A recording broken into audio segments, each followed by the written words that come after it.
네, 법사 소녀에게 있어서 성녀에게 있어서 고통은 내적과 외적 고통으로 이렇게 살펴볼 수가 있는데, 사실 외적인 고통과 내적인 고통이 따로따로 뚝뚝 떼놓고 확실하게 그 갈래를 만들어 놓는 경우도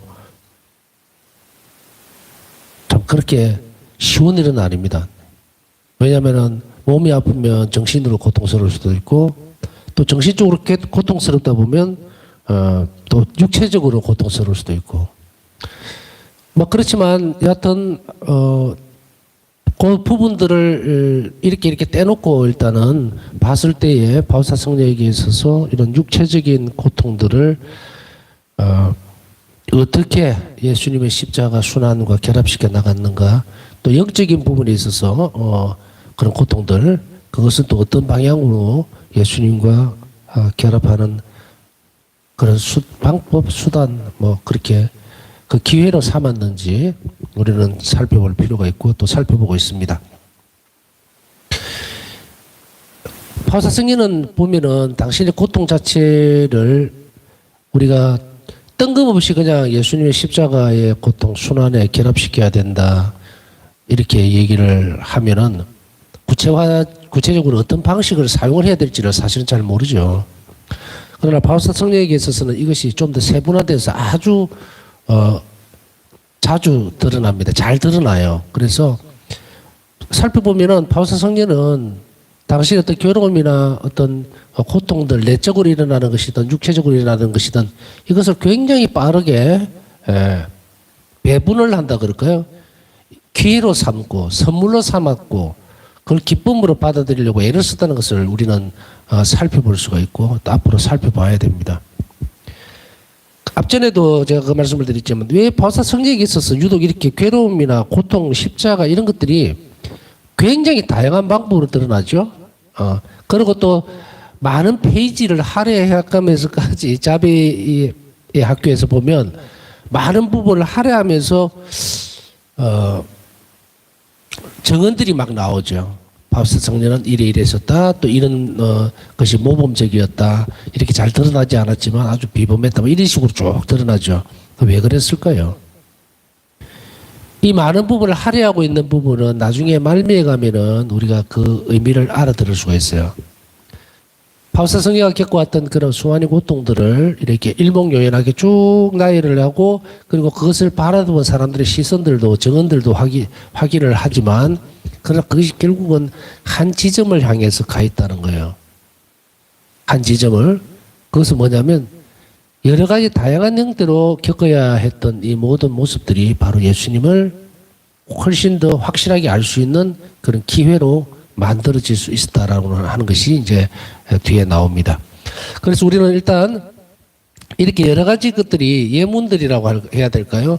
이런 것들 쭉 보다 보면은 이게 내가 고통을 겪고 있던 이 부분들이 내만 겪고 있는 것이 아니었구나. 이미 선제해서 바우사 성녀도 이런 것들을 이렇게 겪으셨구나. 그럼 나는 내 고통을 어떻게 해야 될지 갈피를 사실은 잡지를 못하거든요, 사람들이. 자기가 힘이 들고 고통스러울 때는 갈피를 못 잡아요. 그리고 그것이 억눌려지려는 성향을 가지게 되죠. 깝깝하단 말이에요. 남이 알아주는 것도 아닌데 남이 알아달라고 이렇게 드러낼 수도 없고, 이런 상황에서 억압되어 있는 부분들이 우리는 유일한 출구를 어디서 찾을 수 있을까? 바로 바우사 성녀에게서 찾아낼 수가 있게 됩니다. 우리는 하나하나의 어떤 구절들, 어떤 부분들을 이렇게 따라 나가지만, 그러나 가장 큰 것은 어떤 것이냐면 주어져 있는 순서대로 쭉 따라가다 보면 결론에 도달하게 된다는 거예요. 왜 이렇게 길게 설명을 하지? 이건 뭐 하나인데 필요가 있나? 이런 식으로 받아들이게 되면 사실은 실패하게 돼요. 여러 가지 예문들을 많이 주어줌으로 인해서 저기 저렇게 돌아가는구나. 이렇게 하면 결론적으로 나도 그렇게 될 수 있겠다고 가는데 그것이 생략되어져 버리고 결과만 드러내주면 중간 부분들에서 사람들은 잘 안 따라오려고 그래요.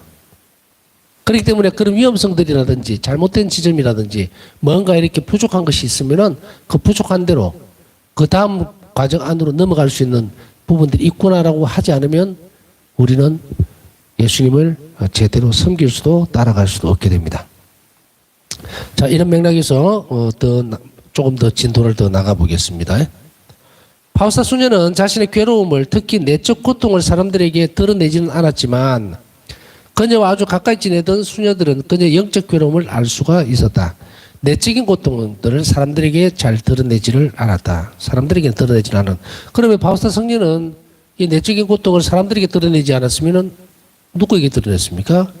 그것은 아주 내밀한 곳에서 예수님과 성체의 안에 계시는 예수님과 만남 속에서 그것을 말씀을 드리고 그리고 그 고통스러운 것을 하소연하고 또 도와달라고 은총이 필요하다고 얘기를 했죠. 그래서 바우사 성녀는 뭐 괴로우면 괴롭다, 힘이 들면 힘이 든다라고 얘기를 감추지는 않았지만 그 대상이 사람이 아니었다는 거예요. 누군가를 붙들고 하소연을 하면서 내가 이렇게 참 내적으로 영적으로 힘이 들다 뭐 이런 하소연적인 부분들을 일절하지는 않았지만 그러함에도 불구하고 주변에 있는 수녀들은 그것을 알고 있었다는 거예요. 그러니까 참 놀라운 일이죠 보면. 그렇다고 해서 바우사 성녀가 당신 생애의 전체를 살펴보면 무슨 뭐 인상을 찌푸리고 다녔다든지 또 내적으로 힘이 든 부분들이 있으면은 막 어떤 표시를 내는 그런 분이 아니었죠. 생애 마지막까지도 그 극심한 고통 속에서도 평온했다는 것을 앞서서 봤잖아요. 일기에서. 그러면은 어떻게 알고 있었을까? 사람들이 어떻게 전달이 되었을까? 바우사 성녀는 전혀 내색을 하지도 않았는데 영적 괴로움을 알 수가 있었느냐? 그녀는 내적 외적 시련을 겪는 가운데서도 항상 고요하게 머물렀다. 그녀가 어떤 내적 시련을 겪고 있다는 것을 우리는 추측할 수 있었다. 그녀가 내적 고통을 겪는 가운데서도 결코 불평하지 않는 모습을 보고 사람들은 감명을 받았다. 여기서 어떻게 해서 어떻다라고 하는 것을 꼭 집어내면서 아, 내적으로 굉장히 괴롭겠구나. 그런 것은 아닐 거라는 이야기죠. 그런 내용을 이야기하는 것은 아니고 우리가 어떤 사람들하고 친밀감이 있는 사람들은 만나게 되고 이렇게 하다 보면은 이렇게 넘겨받는 부분들이 있잖아요. 느껴지는 게. 아, 내적으로 요즘 힘이 들구나. 뭐 어떻구나. 안색을 보고도 표시를 내는 경우도 있겠지만 그렇지 못하고 그 느낌만으로도 아, 힘이 드는 상황이 있나? 이런 식으로. 그러나 외형적으로는 바우사 성녀는 전혀 표시를 내지는 않는다. 고요함 속에 있었죠. 그러나 여기에서 짐작해 보건대 바우사 성녀에게도 어떤 액션이 있었을 거예요. 동작이. 예를 들면은 좀 더 다른 일들에 집중을 한다든지 평상시에 자기 자신을 뛰어넘을 수 있는 그런 고행을 한다든지 예를 들어서 일을 더 막 집중해서 한다든지 이런 걸 봤을 때 아, 저분이 내적으로 굉장히 힘든 상황을 시련을 겪고 있구나 이렇게 짐작을 할 수 있어요. 바우사 성녀는 이제 형태를 당신 자신이 겪고 있는 내적 어려움들을 이렇게 표시를 현실적으로 드러냈다는 거지 남이 알아들어라 이렇게 한 것은 아니지만 주변에 있는 사람들은 그것을 알아들었다는 거죠. 오래 살다 보면은 같은 공동체에서 그 수녀 성향을 알게 됩니다. 그래서 바우사 성녀에게 있어서도 아마도 어떤 영적으로 자신의 어려움도 있었겠지만 당신 자신의 고통을 이웃을 위해서 봉헌하는 과정에서 오는 그런 어려움들, 고통스러움들 그것을 좀 더 나은 방향으로 끌고 가다 보면은 평상시 하지 않던 어떤 기도를 예를 들면은 뭐 성체조배를 5분을 더 한다든지 10분을 더 한다든지 이런 식으로 패턴이 변화가 있을 거란 말이죠. 이제 그것을 보고 느낄 수 있었을 것이다라는 거예요. 그러면서도 내적 시련을 겪고 있다는 것을 추측할 수는 있지만 그러나 그분 스타일이 항상 고요함 가운데 있었기 때문에 그것을 짐작만 할 뿐 나가서 어떻게 어려움이 있어요. 뭐 괴롭습니까? 이렇게 물어보지는 않았지만 알고는 있었다는 이야기죠. 또한 바우사 성녀가 내적 고통을 겪고 있는 것을 보면서도 아 저렇게 분명히 힘든 일들이 있을 건데도 저렇게 불평 한마디 하지 않고 있다는 거 이것은 뭡니까? 다른 사람들에게 선의의 감명을 줄 수 있는 것들. 그래서 그것을 봄으로 인해서 아 우리는 조금만 불편한 부분들이 있어도 그걸 가지고 이렇게 저렇게 얘기를 하는데 자 수녀님은 늘 고요함 가운데 어떤 것도 드러내지 않는구나 하면 어떻게 봅니까? 모범으로 아 저분을 본받아야 되겠다 자연스럽게 이렇게 흘러나오겠죠. 그것을 보고 감명을 받은 사람이 많았다. 그러나 이거 자연스러운 것인 것 같이 보이지만 이건 뭡니까? 하나님의 은총이죠. 은총이에요. 그래서 수녀님은 다른 어떤 별다른 일을 하지 않아도 다른 사람에게 영적 감화를 줄 수 있고 감명을 줄 수 있는 것, 그건 뭡니까? 하나님의 은총이 그 행위를 통해서 동작들이죠. 꼭 뭔가를 그 대상을 위해서 표신하게 드러내지 않는다 하더라도 주님 안에 머물러 있는 그 상태가 바로 은총의 통로가 되다 보니까 주변에 많은 사람들이 그 영향을 받게 되었다. 우리 또한 마찬가지입니다. 우리가 애써서 다른 사람들에게 모범적인 어떤 상황을 만들어내거나 또 억지로 어떤 부분들을 기획하거나 그렇게 할 필요가 없다. 우리도 마찬가지로 포스터 성질처럼 우리 각자에게 주어져 있는 그런 작은 고통이나 어려움들, 아주 미소한 것이라 할지라도 그것을 십자가의 고난에 합치시키고 그것을 영혼 구원의 선익이 될 수 있도록 봉헌한다면은 바로 다른 사람들에게 좋은 영향을 미칠 수가 있다는 것을 우리는 알아들어야 됩니다. 그래서 내뿐만 아니라 다른 사람에게도 좋은 감명 또 좋은 은총의 흐름이 되기 위해서라도 우리는 이 부분들을 실천할 필요가 있을 것입니다. 파우스타 수녀는 주님께서 자신에게 보내시는 고통, 그래서 자신이 원하든 원치 않든 견뎌내야만 하는 고통을 받아들이는데 한계를 두지 않았다. 파우스타 수녀는 주님께서 자신에게 보내시는 고통이라고 얘기를 하고 있습니다. 주님께서 보내시는 고통. 그러니까 파우스타 성령에게서는 이미 바로 이 고통의 모든 부분들이 주님께서 보내시는 것으로 인식을 하고 있었죠. 그래서 그거에 대해서 이것은 제가 견뎌낼 수 있고 이것은 하지 못하겠습니다. 이것은 하겠습니다 하는 그런 부분들은 없었다는 이야기입니다. 그것은 어디에 출발을 두고 있다고 얘기했어요? 완전하게 의탁함에서 나온 거죠. 그 의탁함은 선함에서 선한 아버지에 대한 선성이죠. 그것에 대해서 의탁하는 것인데 아버지는 결코 자식들에게 나쁜 것을 주지 않는다. 우리가 맞닥뜨릴 때 겁이 나고 두렵고 힘든 고통스럽고 이런 것으로 두려운 것처럼 확 밀려온다 하더라도 그러나 그 안에는 다른 것이 있다는 것, 그 확신들, 그것을 의지로 받아들이는 것. 바로 그것 때문에 어떤 것이든 가리지를 않았다는 이야기죠. 그래서 이렇게 될 때에 이제 의탁의 완전한 모습이 드러나는 것이 왜 그렇습니까? 주도권이 내한테 없단 말이죠. 주님께 맡겨드리고 어떤 것이 오더라도 불평하지 않고 그것을 성의껏 용감하게 잘 받아들이고 그 안에 하나님의 선물이 선함이 들어있음을 믿고 행동하는 것, 바로 그것을 얘기하는 겁니다. 그래서 그 고통의 한계를 두지를 않았습니다.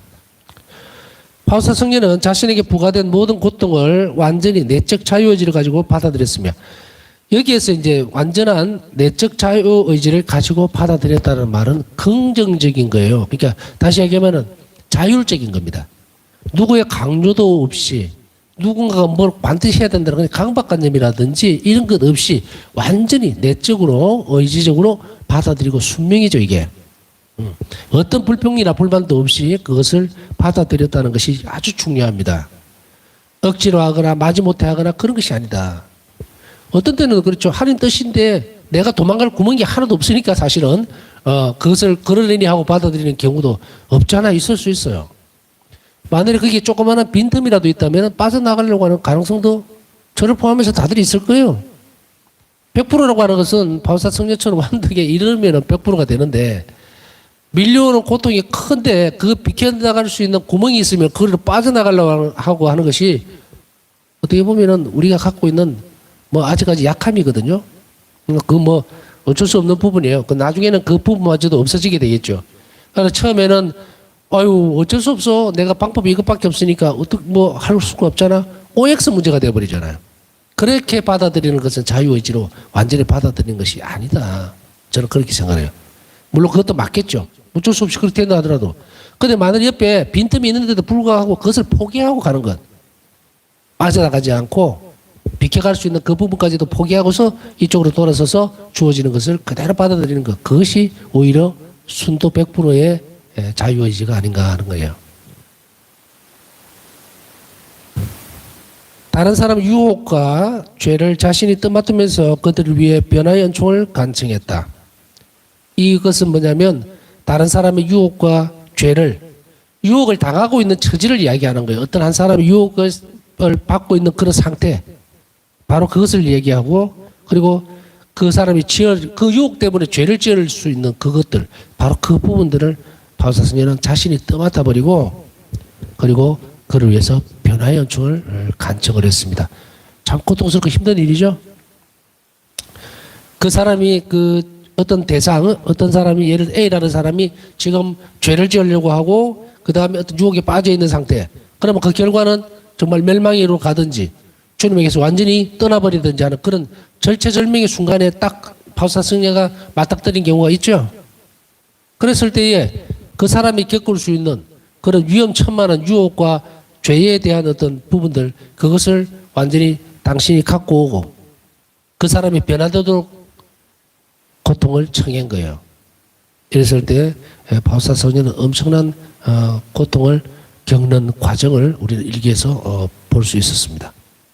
맞바꾸는 거예요. 맞바꾸는 거예요. 그렇게 함으로 해서 결과적으로 또 어떻게 결과가 나옵니까? 그 사람이 죄의 유혹에서 빠져나와서 변화를 가져오게 되는 그 상태를 우리는 일기에서 충분히 앞서서 봤습니다. 그렇기 때문에 어떻게 보면 공짜는 없다, 뭐 이런 표현을 쓰고 싶은데, 누군가가 정말 큰 어떤 어려움에 봉착해 있고 그 사람이 영혼의 변화를 위해서라면 우리는 우리 자신의 고통을 기꺼이 내놓을 결심이 되어야만, 그게 자비잖아요.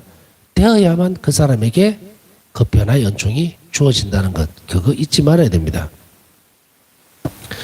변화의 연총, 자비 5단 기도에 보면 그 기도를 받쳐주는 사람에게 약속되어 있는 내용도 변화의 연총이죠. 변화의 연총. 근데 우리가 입으로 하는 구성적인 기도 안에 내 살과 피가 묻어나야 돼요. 그 기도 안으로 같이 들어가 줘야 돼요. 그것을 위해서 우리가 일상적인 희생들을 계속해서 받아들이고 자신의 고통을 예수님과 합치시킬 필요가 있습니다. 그것이 자양분이 되었기 때문에 바울사 성령은 바로 그 고통을 짊어짐으로 인해서 다른 영혼에 그냥 구원되었다 이게 아니라 현실적으로 변화되는 은총들을 그 사람에게 줄 수 있었고, 또 변화된 것을 일기에는 그대로 적고 있죠. 우리는 일기에서 이 부분을 읽을 수가 있습니다. 한 번은 바르샤바의 분원에 있는 우리 학생 가운데 한 명이 겪는 끔찍한 유혹을 내가 떠안았다. 바르샤바의 분원에 있는 그 기숙사, 아마 이때 당시에는 각 분원마다 이런 기숙사가 있으면서 전에 말씀드렸듯이 바울사 성녀가 속해 있던 자배 성모 수녀의 카리스마는 바로 잃어버린 영혼들을 찾아내는 것, 그 자비를 베푸는 사업들이에요. 그 뭐냐면 현실적인 자비 사업으로 도덕적으로 타락한 여성들을 어떻게 한다? 기숙시키면서 기숙사를 만들어서 거기에서 학생들을, 뭐 학생들이라고 하기에도 좀 그렇고 어떤 때는 학교, 그러니까 청소년으로 보면 됩니다.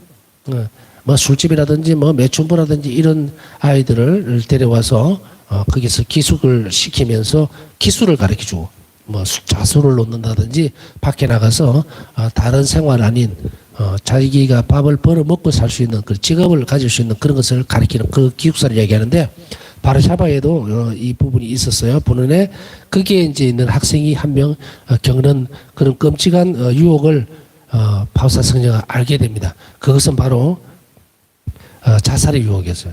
그러니까 이 자살의 유혹을 받고 있는 그 유혹을 바울사 성녀가 떠안으려고 그러니까 어마어마해요. 그 고통, 그 상상을 초월합니다. 상상을 초월해요. 다음에 기회가 되면은 자살한 영혼들이 얼마나 힘든 상황이고 얼마나 많은 기도가 필요한지에 대해서야 설명할 그런 기회가 있을는지는 모르겠지만, 여하튼 자살했다고 해서 모두 뭐 지옥에 갔다라고 단언할 수는 없어요. 왜냐하면 그는 나머지 부분은 하나님의 자비에 달려 있는 부분이에요. 그러나 이 부분은 교회가 금지 사항이죠. 자살해서는 절대로 안 된다. 이거는 바로 뭐다? 지옥으로 간다. 이렇게 되어 있지만, 그러나 하나님의 자비의 부분에 있어서는 그래도 이 부분이 열려져 있다. 이것을 어디에서 전에 한번 그 말씀드렸죠. 아르스의 성자 마리아 요한 비안네 신부님 거기에서 보면 그 다리 이름 제가 잊어버렸는데 다리에서 자살하려고 자살하고 온다고 뛰어내렸죠. 뛰어내렸을 때 아르스 성자 요한 마리아 비안네 신부님이 강복을 주게 됩니다. 저 영혼이 회개하게 되면은 주님께서 거둬주십시오 하고 전대사를 주게 되는데 나중에 알고 보니까 그 부인이 찾아와서 자기 남편이 언제 죽었는데 그때 신부님이 그 전대사를 베풀어주는 강복 그것 때문에 바로 천국에 갔다. 너무도 감사드린다고 꼭 전해달라. 그 부분 나오잖아요. 그런 측면에서 보면은 이제 하나님 자비는 너무도 크다. 열려져 있다라는 것을 알 수가 있습니다. 그렇지만 교회가 정해놓은 법과 하나님 자비는 혼용해서는 안 되겠죠. 여하튼 이런 그 유혹 때문에 바울사 성녀는 7일 동안 고통을 받았습니다. 7일이 지난 후에 예수님께서 그녀에게 은총을 베푸셨고 나의 고통도 멈추었다. 그것은 큰 고통이었다. 나는 종종 우리 학생들의 고통을 떠맡는다. 일기 192번. 참 바울사 성녀는 대단하죠. 그러면서 얼마나 많은 그게 보이지가 표시가 안 나는 거예요. 누가 그런 마음들을 묻고 있는지 누가 알겠습니까? 그러나 여기서 우리가 한 가지 알 수 있는 것은 뭐냐면 이때 당시에 바울사 성녀가 바르샤바 본원에 계셨는지 그건 모르겠지만 예수님은 이 자살의 유혹에 처해 있는 이런 영혼뿐 아니고 가끔씩 종종 자주 예수님께서 바울사 성녀에게 영감으로 불을 일으키거나 혹은 확실하게 보여주는 거예요. 그랬을 때에 왜 이런 일들이 이루어지는가? 바울사 성녀는 이 부분을 이제는 조금씩 트레이닝을 해갑니다. 그러니까 연습을 해요. 그래서 그 연습을 할 때에도 이 7일 동안 겪었던 이 고통이 얼마나 지독한 것이었는지 그것은 결국 사탄과의 싸움이거든요. 자살의 유혹이라고 하는 것은 마귀의 유혹이에요. 지독한 최악의 무기가 바로 그거다고. 자살하는 거. 그래서 이걸 끌고 들어가려고 그러니까 바울사 성녀는 그것을 막아야 되잖아. 그러니까 얼마나 큰 희생과 대가를 치러야 되겠어요. 7일 동안 극심한 투쟁을 예수님께 의탁하면서 했겠죠. 그 결과적으로 이 학생이 그 부분에 있어서 벗어났다는 것을 예수님께서는 알려주시게 되죠. 그래서 이런 것으로 인해서 바울사 성녀는 이제 연습을 하게 됩니다. 계속. 그래서 어떤 영혼의 완전한 변화를 위해서는 큰 희생이 필요하다는 거. 자기 자발적인 희생들이 필요한데 그 희생은 바로 예수님 순환에 결합시키는 것이고 또한 동시에 자신의 희생을 내놓아야 된다는 거예요. 이것이 점진적으로 하나님 자비, 이웃에게 베풀어지는 자비라는 것을 알게 되죠. 그래서 연습을 계속 하는 거예요. 바울사 성녀는. 그래 끝에는 어떻게 갑니까? 말년에 완덕에 이르렀을 때는 이제 이 희생은 전 세계를 다 끌어안게 됩니다. 끌어안게 돼요. 지금도 우리는 어떻게 보면 우리 주변에 있는 가장 작은 부분에서부터 연습을 해야 돼요. 아직까지는 시야가 크게 떠지질 않았기 때문에 우리 가족들, 뭐 자식들, 또 뭐 부부끼리의 이런 부분들, 이런 모든 것들이 다 얽혀져 있죠. 신앙적인 부분들, 뭐 냉담하고 있는 부분들, 성당에 안 나오는 이런 여러 가지 상황들, 그것을 지금은 아주 가까이에 있는 사람들만 우리 시각에 들어옵니다. 그러나 그 중에서 누군가가 정말 자기 희생적인 부분들을 해서 변화의 은총을 얻어낼 수 있다면 이제 이 일을 한 영혼은 이렇게 하니까 변화가 되는구나. 그러면 점진적으로 이 한 영혼을 통해서 늘어나겠죠. 물론 늘어나는 만큼 희생도 더 커질 수밖에 없겠죠. 그러나 겁을 낼 필요는 없어요. 우리의 희생이 커지는 만큼 예수님께서 나에게 그 일을 맡기셨다면 그 일을 수월하게는 아니지만 충분히 기쁨 가운데 할 수 있도록 말할 수 없는 은총을 마련해 놓으셨다는 것을 우리는 알아들어야 되겠죠. 일기의 다른 부분에서 바울사 수녀는 이렇게 적고 있습니다. 한 번은 죽음에 이르는 죄를 범할 위험에 직면한 어떤 하느님의 종을 보았다. 이거 뭐 사죄죠. 사죄인데 하느님의 종이라면은 뭐 사죄를 이야기하겠죠.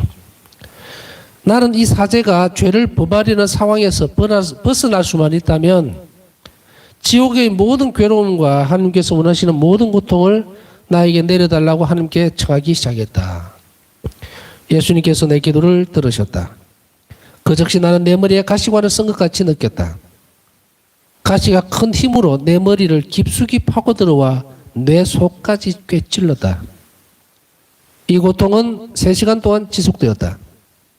하나님의 종은 그 죄에서 해방되었으며 그 영혼은 하나님의 특별한 은총으로 튼튼해졌다. 일기 41분. 한 사제를 구하기 위해서 바우사 성녀는 하나님께 이 기도를 바치게 되죠. 간청을 하게 되죠.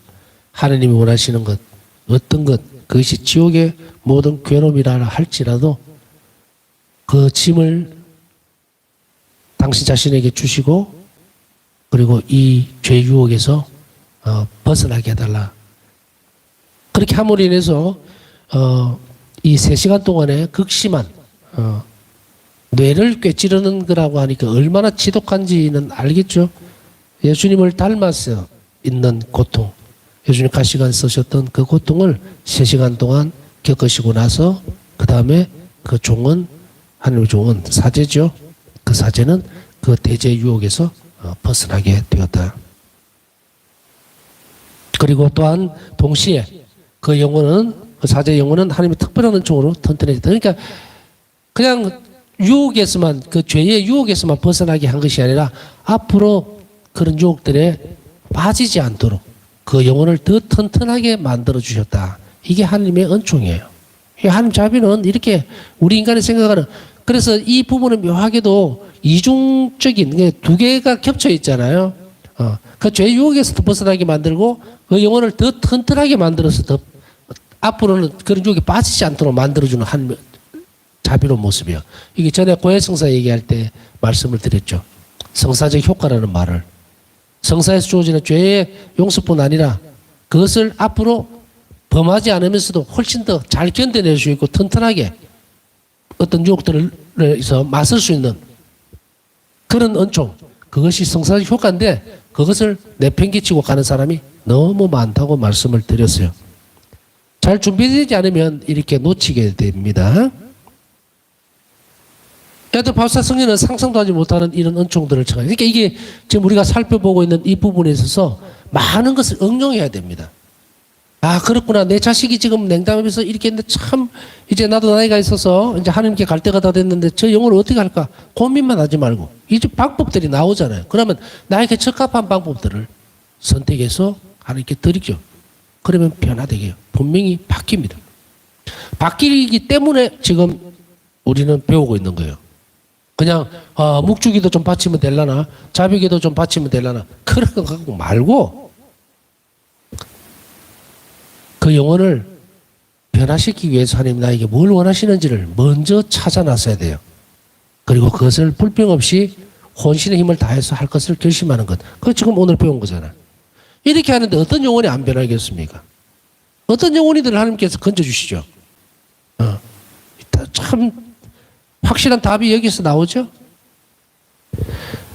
이제 만약에 강의를 듣는 분이 있다면, 아이고 우리 아들, 우리 뭐 딸, 또 누구는 성당에 안 나오고 저 인생 저 어떻게 하나, 그런 걱정할 시간에 이 기도를 바치면 되죠. 희생적인 부분들을 하나님께서 뭘 원하시는지 그 영혼을 위해서 아무것도 안 하면서 뭐 아이고야 어쩌지 그거 갖고 대도 안 하고, 그거는 뭐 상담받아가 되는 문제입니까? 이런 부분들을 좀 더 잘 알려면은 마찬가지로 바우사 성녀처럼 우리도 성체 앞에서 주님 그 영혼을 위해서 무엇을 해야 되는지 기도하고, 그리고 내가 또 무엇을 해야 되는지 그것을 진실하게 하나님께 잘 펼쳐놓고 그리고 상담을 하세요. 상담을 예수님과. 그러면 분명히 알려줄 겁니다.